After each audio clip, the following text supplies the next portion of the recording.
Individual వివరాలు ఉన్నాయి అధ్యక్ష.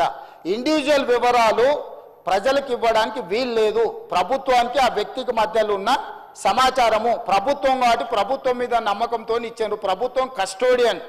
ప్రభుత్వం cannot disclose every document, every detail to every individual. So దయచేసి అక్బరుద్దీన్ ఓవైసీ గారిని అర్థం చేసుకోమని నేను అడుగుతున్నా. ఇండివిజువల్ డేటా కాకుండా మీకు ఏం కావాలన్నా మొత్తం ఇస్తాం, కంపెల్ చేసి టోటల్గా రిపోర్ట్ ఇస్తాం. మీకు ఇంకేమైనా అనుమానాలు ఉంటే కూడా నివృత్తి చేస్తాం. దయచేసి బీసీల జనాభా పెరిగింది మా సర్వేలో, మైనారిటీల జనాభా పెరిగింది మా సర్వేలో. మేం పక్కా సమాచారాన్ని సేకరించినాము. 2011 తర్వాత జనాభా లెక్కలు జరగలేదు. జనాభా లెక్కలు కూడా కేంద్ర ప్రభుత్వం ఇచ్చిన ఒక అంచనా ప్రకారం ప్రతి సంవత్సరం 1.20 మాత్రమే పాపులేషన్ పెరుగుతూ వచ్చింది. పాపులేషన్ అనేది స్టెబిలైజ్ అయిపోయింది. చచ్చిపోయేటోళ్లకు పుట్టేటోళ్లకు ఉన్న గ్యాప్ లిమిటెడ్ ఉంది. Only 1.2% only the population is increasing year by year. That is why 2011 the population is 3.50 crore plus. Today the population is 3.70 crore plus. That's all. This is what actual report. Why should I reduce the population? What is the point? నాకు పోయేదేముంది? ఈరోజు 56% బీసీలు అని చెప్పిన, 3 లక్షల కుటుంబాలు రాలేదని చెప్పిన. 3 లక్షల కుటుంబాలు ఈజ్ ఈక్వల్ టు 16 లక్షల జనాలు. సో ఈ ప్రభుత్వానికి దాపరికం లేదు. ఒకవేళ నిజంగానే అబద్ధాలు చెప్పాలనుకుంటే వాళ్ళ సమాచారం ఈయనల గురించి నేనెందుకు చెప్తుంటే అధ్యక్ష? మీరు ఈరోజు మాట్లాడుతున్నది మొత్తం నేను ప్లే చేసిన డాక్యుమెంట్తోనే మాట్లాడుతున్నారు. దయచేసి ప్రాసెస్ను మీరు తప్పు పట్టకండి. ప్రభుత్వ చిత్తశుద్ధిని తప్పు పట్టకండి. ప్రభుత్వం ప్రాసెస్ని పర్ఫెక్ట్గా చేసింది. ప్రభుత్వానికి చిత్తశుద్ధి ఉంది.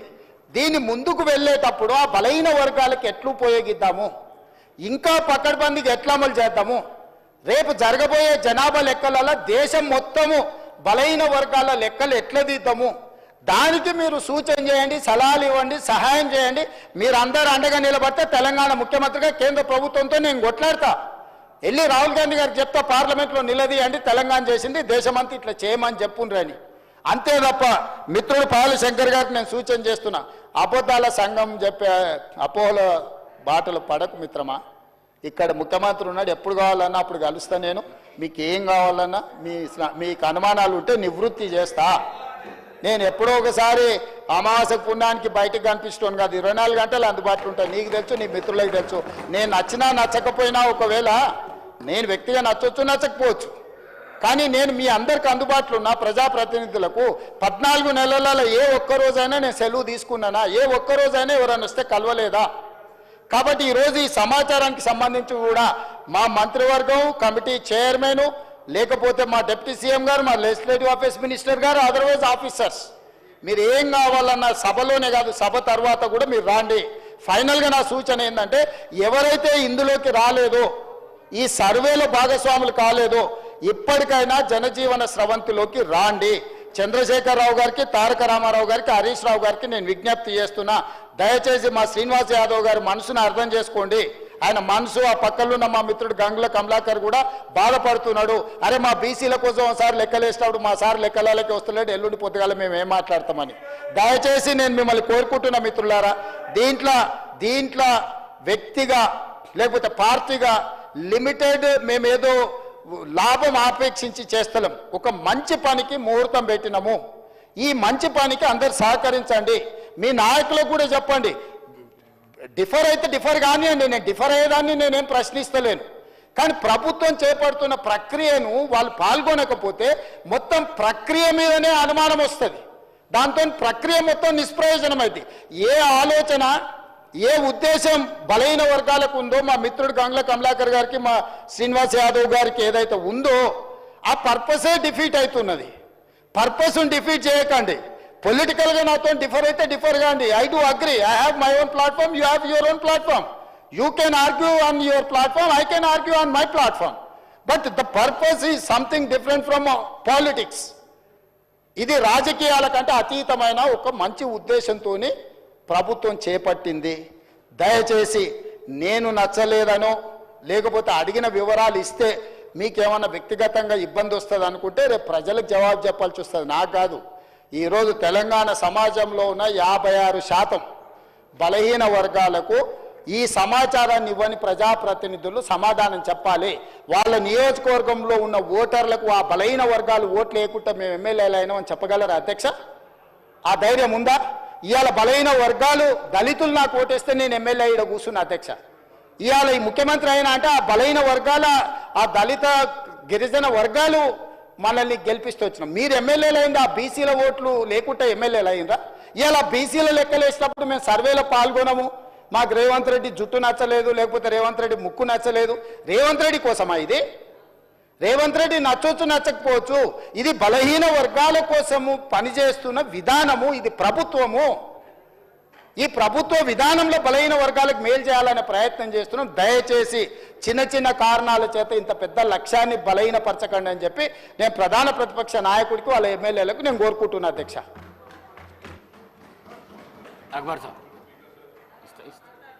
Honorable Speaker, sir.